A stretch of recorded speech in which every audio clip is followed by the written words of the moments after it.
दोस्तों, जैसा कि आप लोग जानते हैं कि अरावली पर्वतमाला को लेकर तमाम लोग प्रयास कर रहे हैं और हम भी आपको तमाम उन लोगों से, तमाम उन जगहों से दिखा रहे हैं कि अरावली बचाना क्यों जरूरी है।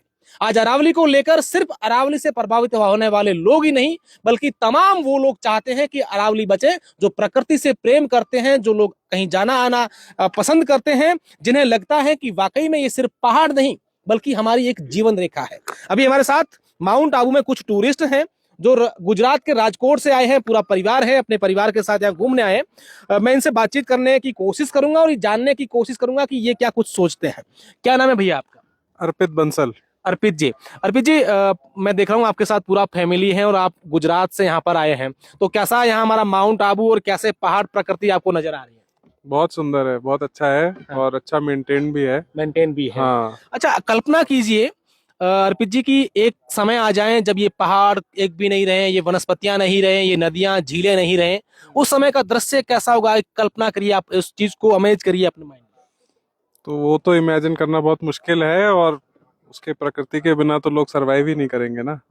तो देखना सुनना तो एक अलग बात है कि सुंदर दिखे और अच्छा दिखे, लेकिन अगर प्रकृति का पेड़ों का और अपने जो भी नेचुरल पहाड़ हैं उनका अगर वो ऐसे वो होंगे, डिग्रेड होंगे, तो सरवाइव करना ही मुश्किल होगा। मुश्किल हो सुंदरता तो जाएगा। अलग बात है। अच्छा, इस अरावली को लेकर आप क्या कुछ कहेंगे? हालांकि हम माउंट आबू के बारे में सब लोग जानते हैं, पता है, तमाम चीजें हैं।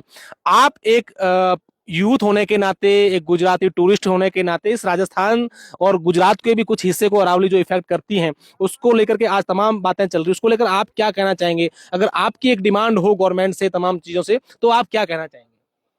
ये कहना चाहेंगे कि भाई जितना एक बैलेंस बना के रखने की जरूरत है कि भाई एक प्रोग्रेस और ग्रोथ एक जगह है और नेचर को बचाना एक जगह है। तो दोनों का एक ऐसा बैलेंस बना के रखना चाहिए कि भाई जिन लोगों को गरीब लोग हैं, अगर उनको कुछ फायदा भी मिले, साथ में अगर उनको नेचुरल रिसोर्सेज जो अगर यूज हो रहे हैं तो उनको भी उसका फायदा मिले, और साथ ही साथ पर्यावरण को भी बचा के रखा। तो एक बैलेंस बना के रखना चाहिए। अगर अंधाधुंध एक तरफ से होगा कि भाई खाली नेचुरल रिसोर्सेज को यूज करते जा रहे हैं बिना आगे की सोचे, सस्टेनेबल ग्रोथ होनी चाहिए। बिल्कुल, बहुत ही महत्वपूर्ण बात कही है कि सतत विकास जो है वो इस देश का, इस क्षेत्र का कैसे हो, ये इन्होंने महत्वपूर्ण बात कही है। और आप देखिए कि ये सिर्फ इन लोगों की, राजस्थान के लोगों की या पहाड़ों से प्रभावित होने वाले लोगों की नहीं, बल्कि हर व्यक्ति की मंशा है कि कैसे हम इन अरावली को बचाएं।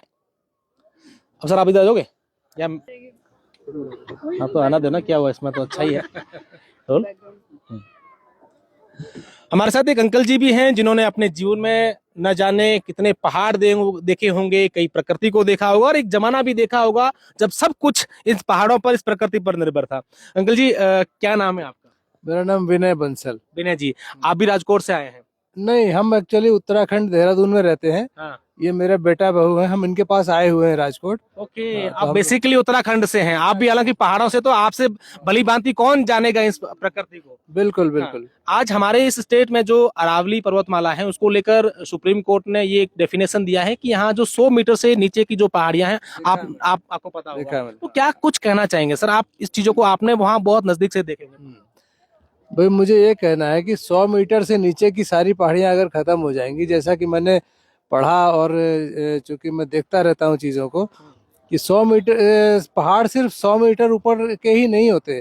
पूरी पर्वतमाला, पूरी पर्वत श्रृंखला है जो छोटी छोटी पहाड़ियों से लेके और सैकड़ों मीटर ऊंची पहाड़ियों तक होती है। तो अगर आप 100 मीटर से नीचे की पहाड़ियों को पूरा रेज कर देंगे खनन और पैसे के चक्कर में, जो कि लैंड माफिया और खनन माफिया तो सब लोग जानते हैं, हम उत्तराखंड में भी देखते रहते हैं, तो ये सुप्रीम कोर्ट का निर्णय मेरी समझ में नहीं आया। हालांकि कोर्ट का डिसीजन है और मानना की बात नहीं है, लेकिन मैं अपना ये दे सकता हूँ कि वो सुप्रीम कोर्ट का निर्णय पता नहीं किन चीजों से प्रभावित हुआ है, कौन से फैक्ट उनके सामने रखे गए हैं।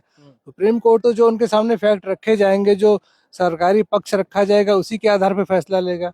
मुझे लगता है कि ये केस ठीक से रखा नहीं गया और किन्हीं वेस्टेड इंटरेस्ट के प्रभाव में ये केस प्रेजेंट किया गया, और ये एक निर्णय मुझे अच्छा नहीं लगा, क्योंकि इससे जो है ना पूरी पर्वत श्रृंखला प्रभावित होगी।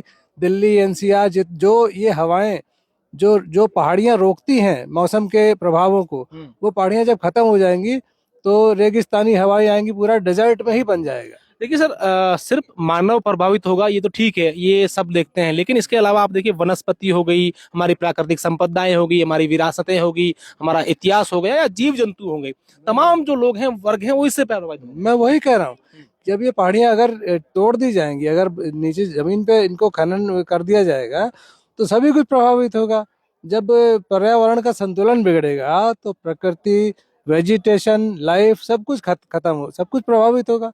सब प्रभावित होगा तो इंसानी जीवन और मानवीय जीवन, तो जो हम ये सारा कुछ क्यों करते हैं?